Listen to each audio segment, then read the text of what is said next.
From 6 News headquarters in Istanbul, this is the news with Clint Deloach. I'm Clint Deloach at 6 News Center in Istanbul. Thank you very much for joining us. We begin this hour in the Greek capital, Athens. It's where Turkish Prime Minister Recep Tayyip Erdoğan is beginning his first visit to Greece in 6 years.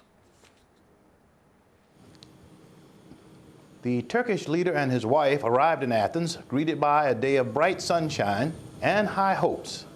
Erdoğan is traveling with a delegation of 10 top ministers of the Turkish government and about 100 Turkish business leaders.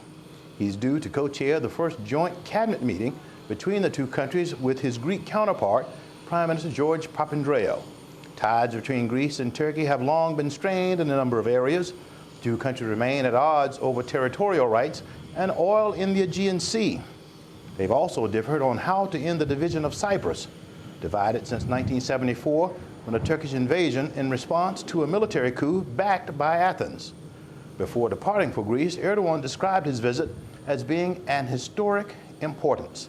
The two countries are expected to sign nearly 24 agreements during the visit, with many of them centering on trade. Erdoğan said he believed the signing of 21 agreements and cooperation protocols will mark the beginning of a new era between the two countries.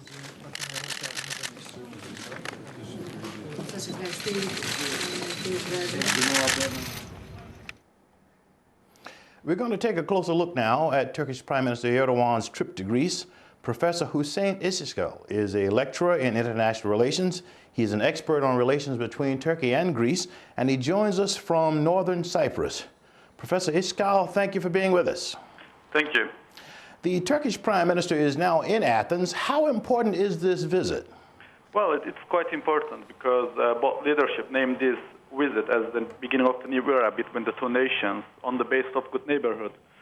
So arguably this visit is the first real testimony of Justice and Development Party new understanding on Turkish foreign policy that is based on zero problem with neighbors policy.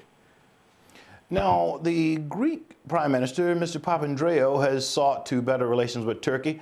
What do you expect to come out of their talks? It is worth mentioning that this will be the first meeting of the newly established high-level Strategic Cooperation Council that is formed by 10 Turkish and 7 Greek ministers. In addition to the 10 ministers, also 100 important businessmen are accompanying the Turkish Prime Minister. In my writings, I repeatedly argue that the main problem on Turkish-Greek relations is a psychological threshold. So this meeting and the coming meetings are crucially important on surmounting of this psychological threshold and the formation of the new trustful environment. At this end, the short-term outcome is the solid attempts on economic and social integration, and hopefully the economic initiatives will lead to ramification in political areas such as Cyprus, Aegean, the continental shelf, and minority rights issues. Now, could this type of meeting have happened earlier under the leadership of the previous leadership of Greece? Well, this question vulnerable to highly speculative comments, actually. As we know, Prime Minister Erdoğan is also invited to Greece in 2004 by the previous Prime Minister Kostas Karamanlis, which was the first official visit to Athens after 16 years. I don't think the leadership in Greece will make that much difference with a deep note of Prime Minister Papandreou is more supportive to the dialogue process as being the ex-foreign minister. I think the more accurate answer could be given in the vice versa situation. If there's another government in Turkey rather than the Justice Development Party, this meeting probably will be more later than sooner. Now, what could be some of the benefits to Turkey and some of the benefits to Greece for better relations between these two countries? Well, there could be enormous mutual benefit for both sides. Simply stating, from the Greek point of view, this is the unique opportunity to cut off unnecessary military spending. Greece is the biggest arms buyer in the European Union and spends 13.5 billion euros annually. Military spending has played a major role in the Greek economy's current crisis. Secondly, I argue that better relationship with Turkey will also promote the image of Greece within the Union that is promptly downgraded by the European Union media. From the Turkish point of view, in addition to the socio-economic benefits, the country will make a significant attempt on sorting out the most crucial problems that affect its European Union membership, and it may ease Republic of Cyprus' threat of blockading negotiating process.